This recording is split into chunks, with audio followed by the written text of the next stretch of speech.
ఈ దేశ ప్రజలకు అందించిన రాజ్యాంగం 75 వసంతాలు పూర్తి చేసుకొని 76వ వసంతంలో అడుగుపెడుతున్న సందర్భంగా 4 కోట్ల తెలంగాణ ప్రజల ఆశీర్వాదంతో ఏర్పడ్డ ప్రజాపాలన ఇందిరమ్మ రాజ్యం ఈరోజు 4 నూతన సంక్షేమ పథకాలను ప్రవేశపెడుతుందని మీ అందరికీ తెలియజేయడానికి సంతోషపడుతున్నాను.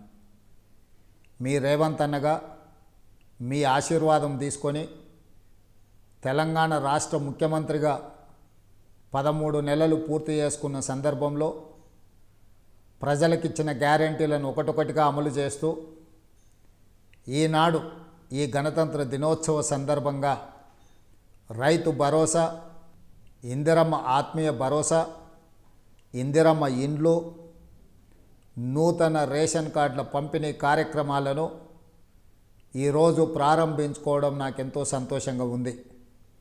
4 కోట్ల తెలంగాణ ప్రజల యొక్క సంక్షేమం కోసం ప్రజాపాలనలో నిరంతరం శ్రమిస్తూ ప్రజలతో మమేకమవుతూ ప్రజా పరిపాలన అందిస్తూ రైతు భరోసా, నిరుద్యోగ సమస్య పరిష్కారము, అదేవిధంగా వరికి బోనసు, ఇలాంటి ఎన్నో కార్యక్రమాలను ఈరోజు మనం అమలు చేసుకోవడమే కాకుండా మహిళలకు ఆర్టీసీలో ఉచిత బస్సు ప్రయాణము, 200 యూనిట్ల ఉచిత కరెంటు, 500 రూపాయల సిలిండర్ని ఈరోజు ఆడబిడ్డలకు అందజేస్తూ ఈ ప్రజాపాలనలో ప్రజల ఆకాంక్షలు నెరవేర్చడానికి నిరంతరం ప్రయత్నం చేస్తున్నాము.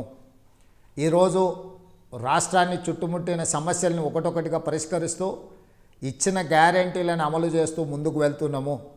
ఈరోజు దళితులు, గిరిజనులు, ఆదివాసీలు, అదేవిధంగా బలహీన వర్గాలు, మైనారిటీలు, మహిళలు, నిరుపేదలందరినీ కూడా ఆదుకోవాలన్న లక్ష్యంతో ఈరోజు ప్రభుత్వం ముందుకు వెళుతుంది. ఈరోజు మీ ఆశీర్వాదం, మీరు అండగా నిలబడబట్టి ఈ ప్రభుత్వాన్ని ఏర్పాటు చేయడమే కాకుండా ప్రజా సంక్షేమ కార్యక్రమాలను అమలు చేస్తూ ముందుకు వెళ్తున్నాము. ఈరోజు ముఖ్యంగా ఎంతోమంది పేదలు సంవత్సరాల కొద్ది నూతన రేషన్ కార్డుల కోసం ఎదురు చూడడము, అదేవిధంగా రైతు కూలీలు మాకు భరోసా ఉండడం ద్వారా మేము కొంత ఆర్థిక ప్రయోజనం పొందాలి అని మా దృష్టికి తీసుకురావడంతో ఈరోజు ఇందిరమ్మ ఆత్మీయ భరోసా నూతన కార్యక్రమాన్ని కూడా మనం ఏర్పాటు చేసుకోవడం జరిగింది. రైతు భరోసాలో ఈరోజు సంవత్సరానికి 12,000 రూపాయలను మనము ఈరోజు రైతుల ఖాతాలో వేసుకోవడం జరుగుతుంది. ఆనాడు ఆకాశమే హద్దుగా 2004 నుంచి 2014 వరకు ఇందిరమ్మ రాజ్యంలో ఇందిరమ్మ ఇండ్లు మనం ఇచ్చుకోవడం జరిగింది. మళ్ళీ 10 సంవత్సరాల తర్వాత ఈరోజు పేదల కళ్ళల్లో వెలుగు చూడడానికి, పేదలను ఒక ఇంటి వాళ్ళను చేయడానికి ఇందిరమ్మ ఇండ్ల కార్యక్రమాలను కూడా ఈరోజు మనం తీసుకోవడం జరిగింది.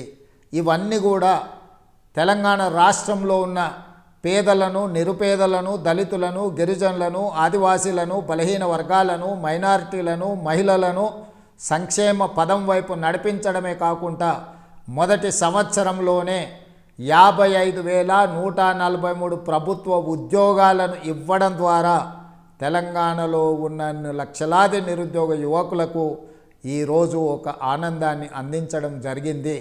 ఈరోజు విద్యార్థులు, నిరుద్యోగ యువకులు, ఉద్యమకారులను ఆదుకోవడమే కాకుండా తెలంగాణ రాష్ట్రానికి ఒక రాష్ట్ర గీతాన్ని, అదేవిధంగా తెలంగాణ ప్రజలకు ఒక తెలంగాణ తల్లిని ఈరోజు మనం అందించుకున్నాము.